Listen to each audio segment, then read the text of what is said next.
La bourse de Shanghai s'effondre de manière spectaculaire. Ce matin, elle a dégringolé de plus de 6% à l'ouverture, effaçant ainsi tous ses gains de l'année.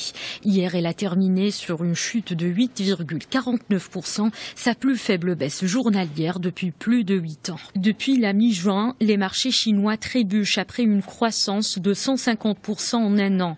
Plombés par la dégringolade des marchés asiatiques, les grandes bourses européennes ont clôturé hier en baisse. La bourse de Paris a chuté de 5,35%. Quant à Francfort, sa bourse a fini en baisse de 4,70%. Pour Madrid, elle a enregistré une baisse de 5,01%. Si les investisseurs en Chine s'inquiètent face à ces indicateurs décevants, l'Union européenne, l'alliée de Pékin, se veut rassurante.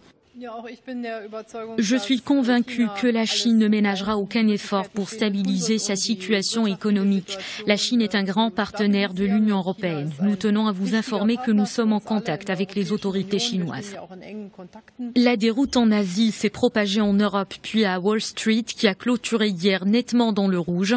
Des mouvements massifs sur l'ensemble des marchés ont traversé la journée d'hier. Chute des actions, baisse des matières premières et hausse de l'euro face au dollar. Si bien qu'elle trouvera les réponses pour faire en sorte que les épreuves qu'elle peut rencontrer, et toute économie à un moment ou à un autre peut avoir ses propres difficultés, elle trouvera les réponses en son sein. Face à la crise boursière, la Chine commence à rassurer les marchés. Le fonds de pension national devrait investir une partie de ses actifs dans les bourses locales. Mais l'exécutif ne parvient toujours pas à stopper le reflux des marchés.